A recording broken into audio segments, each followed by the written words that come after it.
말씀 보겠습니다. 오늘 본문은 예수님께서 제자들을 가르치시고 다시 갈릴리를 떠나시는 장면입니다. 마태복음 18장에 보면 예수님이 제자들만 모아서 따로 가르치셨죠. 제자들이 물어봤어요. 천국에서는 어떻게 커질 수 있습니까? 또 용서는 몇 번이나 해야 됩니까? 그때 예수님이 대답을 해주셨는데 어떻게 대답하셨는가? 세상이 말하는 보편적인 기준이나 척도를 뛰어넘는 하나님의 기준, 하나님의 방법으로 제자들을 가르치셨죠. 그러면서 무엇을 말씀하셨는가? 우리는 세상의 수준이나 세상의 기준에 맞춰 사는 것이 아니라 하나님의 기준에 합당하게 살아야 된다는 것을 말씀하셨습니다. 세상은 높은 자리에 앉아야 존경을 받는다고 하지만 예수님은 낮아져야 높아질 거라 말씀하셨고, 세상은 3번만 용서하면 된다고 했지만 예수님은 7번씩 70번이라도 용서라고 하셨죠. 무엇을 말하는 건가? 저를 한번 따라해 보시겠어요? 세상의 기준과 하나님의 기준은 다르다. 하나님도 세상도 우리가 하나님의 기준으로 살기 원해요. 여러분, 세상을 잘 보십시오. 교회가 방역 잘 지켰다고 절대 교회를 칭찬하지 않아요. 당연하게 여겨요, 교회는. 왜? 그만큼 세상도 교회에 대해 기대하는 바가 큰 거예요. 교회라면 당연히 그래야지. 세상도 하나님도 우리에게 원하시는 것은 무엇인가? 우리가 이 세상에 말하는 도덕적인 사람이 되는 것이 아니라 하나님의 말씀에 이르는 성숙한 사람이 되기를 원한다라는 거예요. 왜냐하면 그때야 우리 교회가 세상의 빛이 되고 세상을 변화시킬 수 있기 때문입니다. 저는 우리 복음의 교회와 성도님들이 그렇게 될 수 있기를 예수님의 이름으로 축복합니다. 그렇게 예수님은 제자들을 가르치시고 오늘 갈릴리를 떠나 요단강 건너편에 이릅니다. 우리 1절과 2절을 한번 읽어봅시다. 시작. 예수께서 이 말씀을 마치시고 갈릴리를 떠나 요단강 건너 유대 지경에 이르시니 큰 무리가 따르거늘 예수께서 거기서 그들의 병을 고치시더라.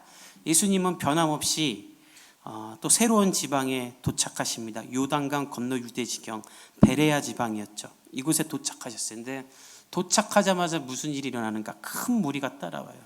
무엇을 말하는가? 모든 사람들이 예수님을 기다리고 있었던 거예요. 지금 온 인류가 백신이 언제 개발되나 이거 기다리는 것처럼 답이 없는 사람들, 감당할 수 없는 삶의 문제를 가진 사람들이 예수님 앞에 나와서 기다리고 있는 거예요. 여러분, 인생의 해답은 예수님께 있는 줄 믿습니다. 이게 얼마나 큰 은혜인가? 오늘 본문에 보면 큰 무리가 나온과 동시에 이들 뒤에 누가 나오냐면 바리새인들이 나와요. 왜 나왔는가? 예수님 경계하려고 나온 거예요. 우리가 항상 봤죠. 예수님이 무슨 일만 행하면, 놀라운 일만 행하면 바리새인들이 나와요. 근데 오늘도 마찬가지예요. 큰 무리가 예수님을 따라왔으니 예수님이 어떤 정치적인 성동을 일으킬까 봐 예수님을 경계하려고 바리새인들이 나와요. 죽이려고 나오는 거예요. 그래서 학자들은 이때가 예수님이 십자가에 달려 죽기 한 6개월 전 정도일 것이다. 그러니 예수님을 죽이려고 아주 혈안이 된 사람들이 예수님 앞에 나왔던 거예요. 근데 예수님이 어떻게 행동하는가? 숨지 않으시고 그들을 맞이하고 고치시는 거예요. 즉 오늘 예수님은 그냥 자신이 갖고 있는 능력으로 사람을 고치는 것이 아니라 자신을 내어주면서 사람을 살리고 있는 거예요. 이것이 예수님의 사랑인 줄 믿습니다. 그냥 예수님 쉽게 살리는 게 아니라 지금 사람들을 살리고 고치면 예수님은 더 위험한 위기에 빠짐에도 불구하고 예수님은 사람을 살리고 있는 거예요. 이것이 우리에게 어떤 의미인가? 우리가 어떠한 상황일지라도 예수님은 우리를 포기하지 않고 우리를 돌보고 계시는 줄 믿습니다. 코로나가 연일 더 큰 확진으로 우리를 두렵게 하지만 코로나보다 우리 예수님의 사랑이 우리에게 큰 줄 믿습니다. 또 하나 우리가 따라야 될 건 무엇인가? 우리가 예수님을 안다면 예수님을 본받아 어떤 상황에도 가난하고 병든 사람들을 돌봐야 된다는 거예요. 이 일을 시작할 수 있기를 축복합니다. 제가 듣기로는 한국교회도 경제가 어렵고 교회가 어려우면 선교 헌금부터 줄인다, 구제부터 줄인다라는 말을 종종 들어왔어요. 그건 너무나 잘못된 거예요. 우리 교회는 작아서 선교 헌금 못한다. 우리 교회는 건축해서 선교 못한다는 교회도 있어요. 빛이 있어서. 성도도 마찬가지예요. 돈 벌면 누군가 돕겠다. 빚을 다 갚으면 내가 선교하겠다. 그러면 죽을 때까지 아무것도 못하는 거예요. 마음이 없어서 못하는 겁니다. 그리고 하나님을 믿지 못해 못하는 거예요. 예수님이 뭐라고 말했습니까? 먼저 그의 나라와 의를 구하면 모든 것을 주겠다. 그것을 믿으면 작고 가난하고 없어도 누군가를 위해 나의 것을 드릴 수 있는 거예요. 예수님을 만난 사람은 나보다 남을 더 긍휼하게 여기는 거예요. 예수님이 원하시는 구제는 넘쳐서 남아서 넉넉해서 주는 것이 아니라 내가 가진 것, 내가 누릴 수 있는 것을 포기하고 하는 거예요. 한 달에 커피 사 먹을 돈 10,000원을 떼는 거예요. 그리고 안 먹고 하는 거예요. 내가 옷 사는 거 하나를 줄이고 하는 거예요. 남아서 하는 것이 아니라 포기하고 하는 거예요. 그것이 예수님이 오늘 우리에게 보여주시는 거예요. 우리 교회가 개척한 지 1년이 됐는데 개척하자마자 코로나가 터졌잖아요. 근데 감사한 건 개척교회 1년인데 선교 후원지가 4곳이라는 거예요. 물론 정말 작은 돈이죠. 근데 제가 외부에서 들어오는 헌금을 가지고는 11조를 떼서 우리도 다른 교회를 돕자. 근데 감사한 게 성도는 안 느는데 주변에 선교사로 나가는 사람들이 계속 늘어요. 그래서 저는 하나님이 저에게 소식을 알릴 때마다 우리 교회 선교 후원자다. 우리 교회가 선교할 곳이다라고 믿고 코로나 끝나면 우리가 갈 곳이다라고 믿고 다 후원하고 있어요.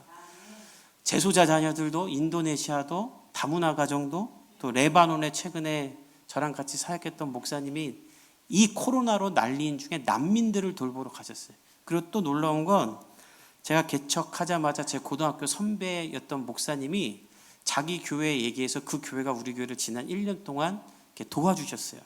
근데 그 형님이 나이지리아 선교사로 가게 됐어요. 1년 뒤에. 그래서 저는 1년 뒤에 우리 교회가 선교지가 또 늘어나겠구나 믿고 있어요. 이것을 왜 하는가? 이것이 바로 교회가 해야 될 일이기 때문입니다. 고난 중에도 전염병 중에도 교회는 사랑을 흘려보내야 돼요. 그것이 예수님이 보여준 것이기 때문이에요. 그때 하나님은 우리에게 어떤 축복을 약속하셨는가? 우리 자막을 통해 시편 41편 1절을 한번 읽어봅시다. 시작. 가난한 자를 보살피는 자에게 복이 있으며 재앙의 날에 여호와께서 그를 건지시리로다. 여러분 놀라운 말씀이지 않으세요? 가난한 자를 보살피는 자에게는 복이 있을 것이다. 가난한 자를 보살피는 자에게는 재앙의 날에 여호와께서 그를 건지시리로다. 여러분 코로나가 두렵다면 가난한 사람을 돕기를 축복합니다. 하나님이 우리를 도우시는 거예요. 예수님이 그렇게 하셨던 거예요. 우리 교회가 크리스마스 트리를 이렇게 했잖아요. 한 이유는 밖에 지나가는 사람들 좀 보게 하려고 조그만 거라도 내놓은 거예요. 근데 구청 직원분들이 광진구에 있는 교회 다 돌았는데 크리스마스 트리 한 교회는 우리 교회밖에 없다고. 왜 하셨냐 그래서 지나가는 사람들 보라고 그냥 했어요. 이것도 사랑인 거예요. 여러분들 가게나 매장에도 어렵지만 이때 예수님의 사랑을 흘려보낼 수 있는 어떤 일이라도 할 수 있기를 예수님의 이름으로 축복합니다. 그리고 예수님은 무슨 일을 하셨는가? 우리 3절을 한번 읽어봅시다. 시작. 바리새인들이 예수께 나와 그를 시험하여 이르되 사람이 어떤 이유가 있으면 그 아내를 버리는 것이 옳으니까. 그때 바리새인들이 나와요. 예수님이 이렇게 놀라운 일을 하자 바리새인들이 왔는데 왜 왔냐면 질문을 하러 왔는데 궁금한 걸 물어보려고 답을 얻으려고 온 건 아니에요. 예수님을 시험하기 위해 온 거예요. 근데 무엇을 물어보냐면 어떤 이유가 있다면 아내를 버려도 됩니까? 이것은 예수님을 공경에 빠뜨리려는 간계와 술수예요. 왜냐하면 이때 당시에 유대인들 사이에 이혼에 대한 논쟁이 굉장히 컸다 그래요. 특히 헬레파 사람들과 샴마이파 사람들이 싸웠는데 어떻게 싸웠냐면 헬레파 사람들은 이혼해도 된다. 샴마이파 사람들은 간음한 것 외에는 안 된다. 이걸로 막 싸운 거예요. 그래서 이게 해결이 안 되니까 예수님께 던진 거예요. 왜? 예수님이 이혼해도 된다 하면 헬레파의 공격을 받을 거고 이혼해도 하면 안 된다 그러면 이혼이 가능하다 하면 샴마이파의 공격을 받을 거기 때문에 예수님이 무슨 말을 해도 예수님이 공격당할 걸 알고 시험하려고 한 말이에요. 아주 연구를 한 거예요. 누구 골탕 먹이려면 연구하죠. 그렇게 연구한 거예요. 또 당시의 왕이었던 헤롯 안디바가 어떤 일을 했는가? 동생의 아내 헤로디아를 뺏었었죠. 세례 요한이 이것을 지적하자 세례 요한을 옥에 가두고 목에 잘려 죽이지 않습니까? 예수님도 그렇게 만들고 싶어서 그래서 질문한 거예요. 그런데 예수님이 이 질문을 가지고 놀라운 교훈을 우리에게 알려주세요. 먼저는 여자의 신분을 회복하십니다.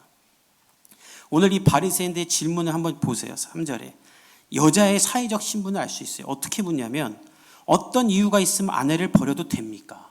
사람을 버린다 그래요. 사람이 물건도 아니고. 이건 무엇을 말하냐면 당시의 여자를 소유품으로 여겼다는 거예요. 지금과 같은 게 아니에요. 지금과 같은 이혼이나 지금과 같은 여자를 말하는 것이 아니라 아주 일방적으로 사람을 버리는 것으로 묻는 거예요. 이때 예수님이 어떻게 대답하시는가? 우리 4절과 6절을 한번 같이 읽어보겠습니다. 시작. 예수께서 대답하여 이르시되 사람을 지으신 이가 본래 그들을 남자와 여자로 지으시고 말씀하시기를 그러므로 사람이 그 부모를 떠나서 아내에게 합하여 그 둘이 한 몸이 될지니라 하신 것을 읽지 못하였느냐? 그런즉 이제 둘이 아니요 한 몸이니 그러므로 하나님이 짝지어 주신 것을 사람이 나누지 못할지니라 하시니. 예수님이 이 물음에 어떻게 말하냐면 사람을 지으시니가 하나님이 본래 사람을 남자와 여자로 지으셨다. 이 얘기는 무슨 얘기인가? 남자와 여자는 동등하다라는 거예요. 그것을 확증하는 말이 5절에 나와요. 5절에 보면 사람이 부모를 떠나 아내에게 합하여 하나가 되게 하셨다. 즉 이 얘기는 동등하지만 서로 다른 두 존재가 하나가 됐다는 건데, 이 하나가 되다는 것은 무슨 말인가? 접붙임을 이야기해요. 접붙임. 나무가 열매를 맺을 때 다른 두 나무를 접붙임해서 하나를 만들지 않습니까? 예수님께서 그 말을 하시는 거예요. 사람이 장성하면 부모를 떠나 남자와 여자로 하여금 하나가 되게 하셨다. 이것이 가정이다라는 거예요. 그러니 접붙임한 나무를 다시 분리할 수 없는 것처럼 가정은 다시 분리할 수 없다고 예수님이 정확하게 말하는 거예요. 근데 그렇게 말하자 바리새인들이 또 어떻게 말하는가? 우리 7절을 한번 같이 읽어봅시다. 시작. 여짜오되 그러면 어찌하여 모세는 이혼 증서를 주어서 버리라 명하였나이까? 이 말에 바리새인들이 뭐라고 하냐면 근데 모세는 이혼 증서를 써서 주라고 했었잖아요. 이렇게 말하는 거예요. 신명기 24절에 보면 모세가 그렇게 가리켜요. 아내를 데려왔는데 그의 수치를 발견하고 기뻐하지 않으면 이혼 증서를 써주라. 그럼 모세는 왜 이런 말을 했는가? 예수님이 8절에 말하지만 사람이 완악하기 때문에 모세가 어쩔 수 없이 알려준 거예요. 즉 수준을 낮춰준 거예요. 당시 모세 사회는 여자가 재산을 상속할 수도 없고 소유할 수도 없었어요. 그래서 남편이나 아들이 있어야지만 생활을 할 수가 있었는데 남편이 없거나 아들이 없으면 그냥 버림받으면 그냥 죽는 거예요. 그래서 아들이 없고 남편이 없는 사람은 가까운 친척들이 그를 거둬들일 수 있게 했죠. 문제는 이런 제도를 시행하다 보니까 시간이 지나 여자를 소유품 내지는 물건 취급했고 완악한 사람들이 그냥 쫓아내버렸던 거예요.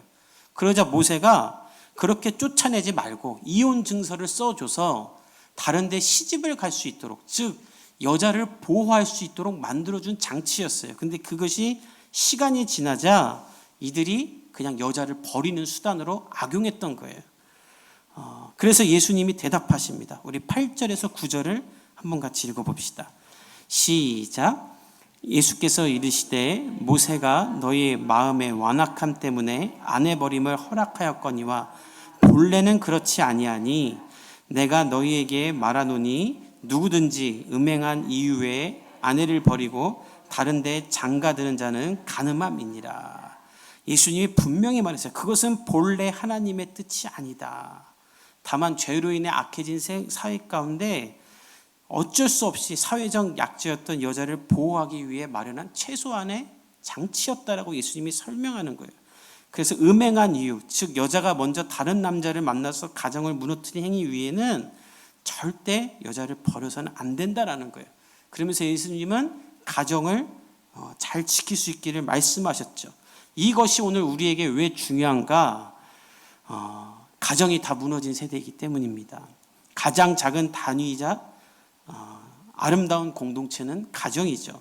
이 가정이 무너지면 사회는 무너지게 돼 있어요. 근데 중요한 게 뭐냐면 하나님이 가정을 만드실 때 구조화하셨다라는 거예요. 오늘 6절에 이런 말씀이 있어요. 예수님이 하나님이 짝지어 주신 것을 사람이 나누지 못하느니라. 이 짝을 지었다는 말이 원문을 보면 하나님이 함께 멍에를 지게 한 사람, 하나님이 함께 결합한 사람, 즉 고통과 수고를 함께 지는 사람을 사람이 나누지 말라라는 거예요.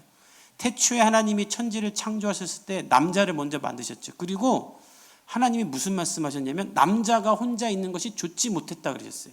즉 남자가 하나님께 가서 여자가 필요해라고 말한 게 아니에요. 남자에게 모든 게 완벽했어요. 근데 하나님이 보시기에 남자에게 여자가 필요하다고 말한 거예요.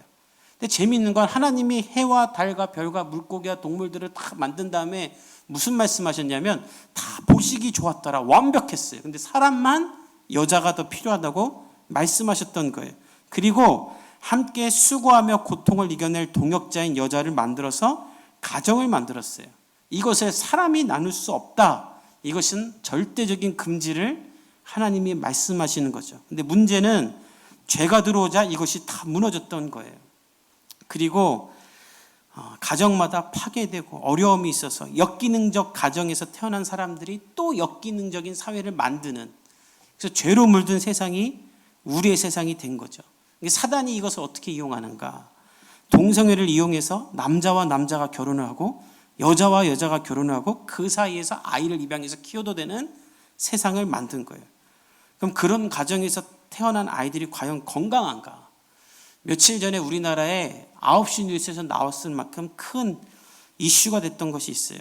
한 일본인인데 한국에서 연예인 활동하는 사람이 남편 없이 아이를 낳았어요. 아빠 없이. 정자를 기증받아서. 결혼이 늦어지고 더 나이가 되면 아이를 낳을 수 없을 것 같아서 기증받아서 아이를 낳았다. 그런데 이것을 어떻게 언론이 말하냐면 아름다운 일이다. 또 인구가 점점 줄고 있는데 하나의 대안이다. 그러면서 이런 말까지 나왔어요. 낙태가 합법화되었으니 그 반대되는 비혼 출산도 좋은 것 아니냐, 할 수 있는 것 아니냐. 좋아 보이지만 이것은 정상이 아니고 하나님이 만드신 가정의 구조가 아닙니다. 분명히 그렇게 태어난 아이들은 결핍 속에 자랄 수밖에 없어요. 하나님은 구조를 만드셨어요, 가정을 위해. 우리 교회가 어린이날부터 재소자 자녀들을 돕고 있잖아요. 세움이라는 단체.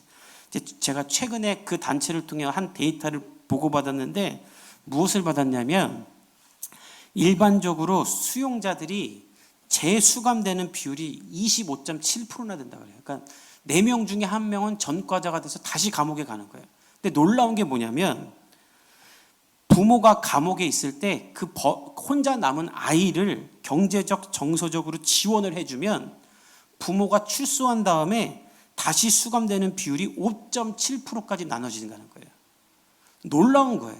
그러니까 부모가 감옥에 가 있는데 부모를 도운 게 아니라 그 남겨진 아이를 도왔는데 부모들이 재범을 일으키지 않는다는 거예요. 그래서 다 이렇게 해주면 무려 95%가 다시 범죄를 저지르지 않는 사회가 될 수 있다는 거예요. 그것은 무엇을 말하냐면 아이들을 케어해 주니까, 남겨진 아이들을 돌봐주니까 부모가 다시 세상에 나왔을 때 다시 범죄를 짓지 않고 그 가정을 지킬 수 있는 구조가 형성되니까 가정이 건강하게 된다는 걸 보고받는 거예요. 수감자들이 세상에 다시 나왔을 때 범죄하지 않고도 가정을 꾸릴 수 있는 구조를 만들어주면 세상은 깨끗해질 수 있다는 거예요. 근데 이 구조를 사단이 파괴하고 있는 거예요. 술로 파괴하고 도박으로 파괴하고. 태초에 하나님의 권위에 도전했던 사단의 모습이 이렇게 가는 거예요. 여러분, 만약에 세상이 하자는 대로 내버려두면 20년 뒤에 우리 아이들이 학교 가면 아빠가 누구인지 모르는 아이, 엄마가 누구인지 모르는 아이, 엄마만 둘인 아이, 아빠만 둘인 아이들이 있고 그 가운데 우리 아이도 있게 될 거예요. 이미 미국은 그렇게 되고 있지 않습니까? 이것은 무엇을 말하는가? 모든 기준이 나에게 있고 내가 선택하고 내가 나눌 수 있다라는 인간의 교만함인 거죠. 그런데 오늘 예수님은 분명히 말하세요. 세상을 창조하실 때 남자와 여자로 만드셨고 그 둘이 합하여 가정을 만들게 하셨다. 그리고 이것은 사람이 나눌 수 없다. 우리 복음의 교회 모든 가정이 이런 가정이 될 수 있기를 예수님의 이름으로 축복합니다. 그리고 우리 청년들이 이런 가정을 만들 수 있기를 예수님의 이름으로 축복합니다. 이것이 너무 어렵죠. 구이동, 우리 교회가 있는 이 구이동에 7억 이하의 아파트는 없다는 말을 엊그저께 부동산 가서 들었어요. 고등학교 졸업하고 대학 갔다가 군대 갔다 오면은 결혼할 나이인데 방 한 칸 얻기도 어려운 세상에 결혼 잘하라 말하기가 참 너무 어렵죠. 결혼이 다 10년이 아니라 20년 가까이 늦어진 사회가 됐다 이렇게 말하는데 이때에 여러분 절대로 결혼에 때문에 낙심하지 말고 기도하면서 하나님 앞에 하나님이 원하시는 작은 천국 가정을 이룰 수 있게 해달라고 지금부터 기도할 수 있기를 예수님의 이름으로 축복합니다. 여러분이 함께 고난과 어려움이 가득한 이 세상에 함께 이겨낼 공동체를 만들어야 돼요.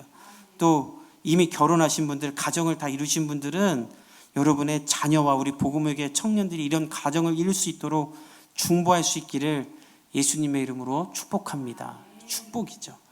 제자들이 이런 예수님의 말씀을 듣고 그리고 나서 또 질문을 하나 해요. 여러분의 질문일 수도 있을 것 같아요. 우리 10절에서 12절을 한번 읽어봅시다. 시작. 제자들이 이르되 만일 사람이 아내에게 이같이 할진대 장가들지 않는 것이 좋겠나이다. 예수께서 이르시되 사람마다 이 말을 받지 못하고 어머니의 태로부터 된 고자도 있고 사람이 만든 고자도 있고 천국을 위하여 스스로 된 고자도 있도다. 이 말을 받을 만한 자는 받을지어다. 제자들이 예수님의 말을 듣고 물어요. 예수님 말씀대로 살기가 어려울 것 같은데 차라리 죄 안 짓게 그냥 혼자 사는 건 어떨까요? 그자 예수님이 아니다. 그렇게 해서는 안 된다. 하나님이 여자와 남자를 창조하시고 그 둘이 온전한 가정을 만드는 것이 하나님의 뜻이고 그런 가정이라는 구조 속에서 사람은 살아야 된다는 것이죠. 하나님은 늘 이런 구조를 만드십니다. 이스라엘 백성들을 출애굽시키신 다음에 무엇을 하세요? 계명을 주시면서 국가의 구조를 만들죠. 죄로 물든 인간에게 하나님의 기준과 질서를 주시는 거예요. 선교사들이 미개한 나라에 가서 가장 먼저 뭐 합니까? 말씀을 가르치면서 학교를 세우고 병원을 세워서 구조를 만들죠. 사람은 죄인이기 때문에 하나님이 만드신 아름다운 구조 가운데 살아야 돼요. 사단은 이것을 파괴합니다. 다시 여자를 물건 취급하죠. 엠번방 사건 같은 것들 보십시오. 사단이 하는 일이지 않습니까? 이 마지막 때에 저와 여러분이 하나님이 세우신 질서와 구조가 회복되길 기도하며 우리의 가정을 꿈꿀 수 있기를 예수님의 이름으로 축복합니다. 또 예수님 말하세요. 남자와 여자를 만드셨다. 남자와 여자 외에는 없습니다. 미국은 태어나면 남자인지 여자인지 적는 게 없어졌대요. unknown이라고 적는데요. 모른다. 무슨 말인가? 아이가 자라면서 자기가 선택하게 한다는 거예요. 얼마나 그래서 문란해졌습니까? 내가 남자인지 여자인지 정하지도 않으니까 동성애와 음란이 극에 달한 것입니다. 이제 그것이 우리나라에도 들어오고 있는 거예요. 포괄적 차별금지법 이런 거 보십시오. 이제 우리나라에도 들어오고 있어요. 이 마지막 때에 우리가 기도로 온 인류가 다시 정결해져서 하나님의 형상을 회복하고 우리의 자녀들이 하나님이 만드신 아름다운 가정 그 구조 속에서 자라날 수 있도록 기도하는 사람들 되시기를 예수님의 이름으로 축복합니다.